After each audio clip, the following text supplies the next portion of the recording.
NetsBoy, so let's hear what he has to say. His name is NetsBoy, he thinks the world is all over when the Nets just can't play. What up, Net fans? NetsBoy here, bringing your latest in your Brooklyn Nets news.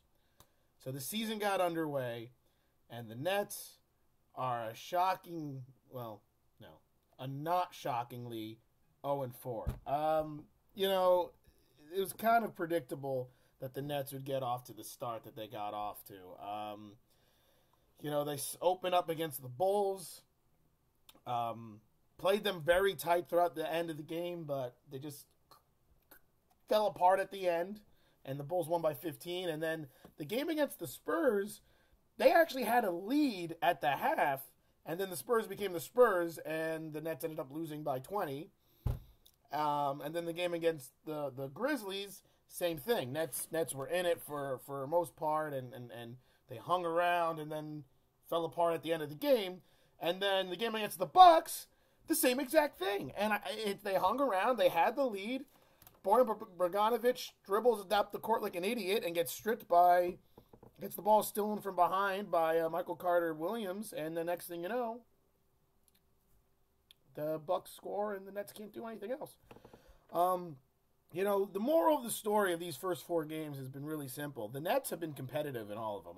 I know if you look at this end of, you know, the scores at the end, you know, the 15-point loss to the Bulls, the 20-point loss to the Spurs, 10-point loss to the Grizzlies. This now one against the Bucks.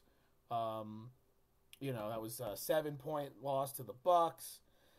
You're saying, NetsBoy, the Nets clearly have just been getting dominated in these games. But if you've watched the games, which I assume you have, you notice that the Nets probably have been in it for majority of these games. They have been down by like 15, 16 points in the game against the Bulls, but then they go on a run and they cut it to single digits and they hang around. And that's what this Nets team, it seems like they do. They hang around. So I'm still optimistic. I will say this, I'm starting to doubt my 38 wins is possible. I thought that they would at least win one of the games against either the Bulls or the Grizzlies. And I thought they would beat the Bucks. I thought they would be maybe 2-2. Nothing. I figured they would definitely beat the Bucks on Monday night, but they didn't, obviously, because they lost. So I thought they would be at worst 1-3, but they're 0-4. And you know what? It doesn't shock me because, you know, let's be honest, they just played legitimately 4 playoff teams that are all better than them. The Nets haven't played a team that didn't make the playoffs last season. So, you know, but some things to take away from the first 4 games. Brook Lopez looks fantastic, but I think they need to use him more. I know that's crazy because I use Brook Lopez almost every play, but they might need to use him more and go to him even more often because I'm going to be honest, there's not a lot of consistent players on the Nets. Lopez is the only one. Joe Johnson looks like he's a piece of crap.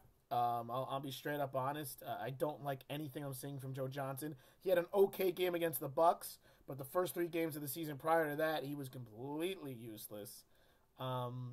I really do not like Joe Johnson this year. I think that his age is getting to him. I mean, that doesn't mean anything. There's only 4 games in, so maybe, you know, he'll turn it around and look good, but I don't like what I see from him at all.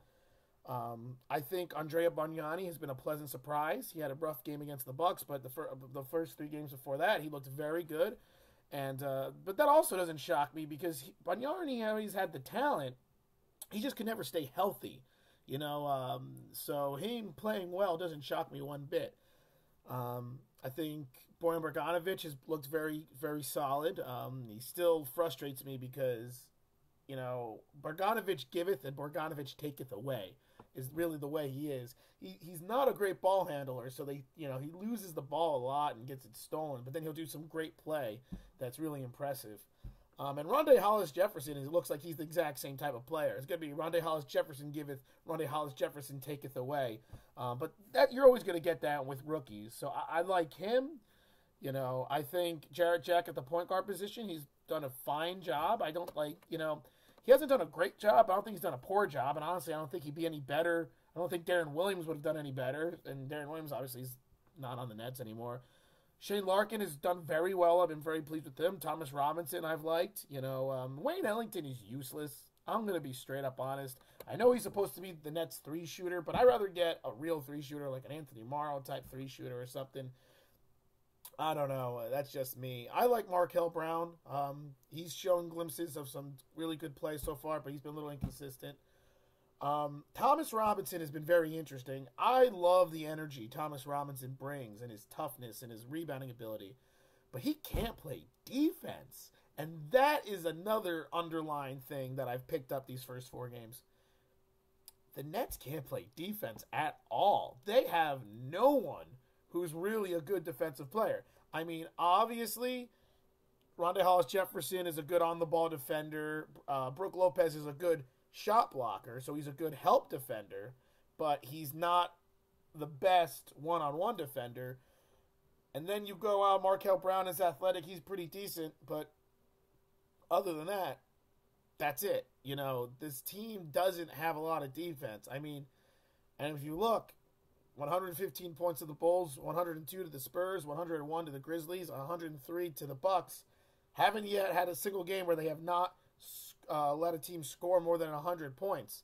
So, yes, it's 3 games in, so I don't want to look too much into it, but that's kind of my red flag on this Nets team. Their defense is not that good, and that's something they need to address, and partially has to do with the fact that Thomas Robinson is not a good defensive player. Brook Lopez is a good enough defensive player where he's respectable, and he's a good help defender. That's why he's good at blocks. So he's kind of a big player. But when he's out of the lineup, Thomas Robinson just looks overmatched on the defensive end. And offensively, he's not that great either. I mean, he's not that bad, but he's not that great. Really, the best thing about Thomas Robinson is he's all over the place on the boards, and he is impressive. He's a lot like a more athletic Reggie Evans, and that's what I like about him. And his athleticism is going to mean he's a little bit better offensively, but defensively, he's really weak. Even Andrea Bargnani has played better defense, in my opinion, than Thomas Robinson so far, and who would have thought that? So that's some of the takeaways from the Nets I'm getting. I like this team. I think they've got a lot of fight in them, but there's not really, only Joe Johnson's the only guy I'm not happy with, and Wayne Ellington is kind of useless, but other than that, I'm pretty pleased with most of these Nets players through the first 4 games. Who knows what will happen? It's only been 4 games.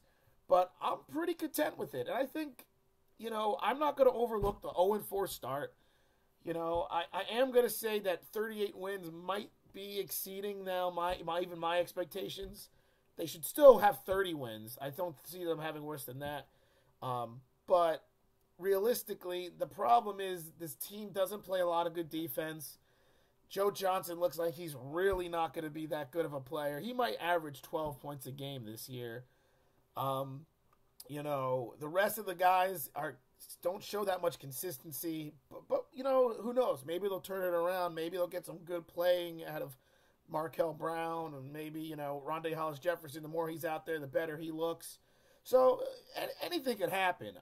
But basically, this Nets team, they should have won at least one of these 4 games. But I'm going to point that Bucks game more than anything else. That game was frustrating. They were right. It was right there for the taking for them.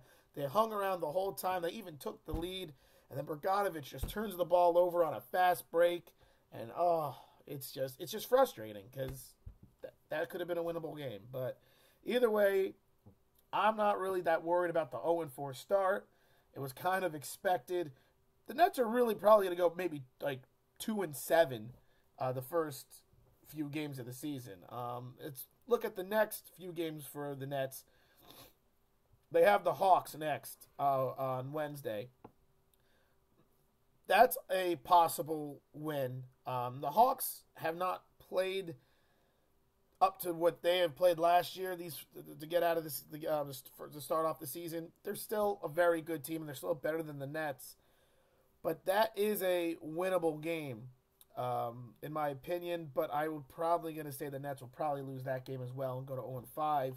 But then on Friday, I think will be their first win of the season against the pretty awful Lakers. That game to me, that game should be a win for the Nets. So I'm going to say the Nets will lose against the Hawks, but win against the Lakers.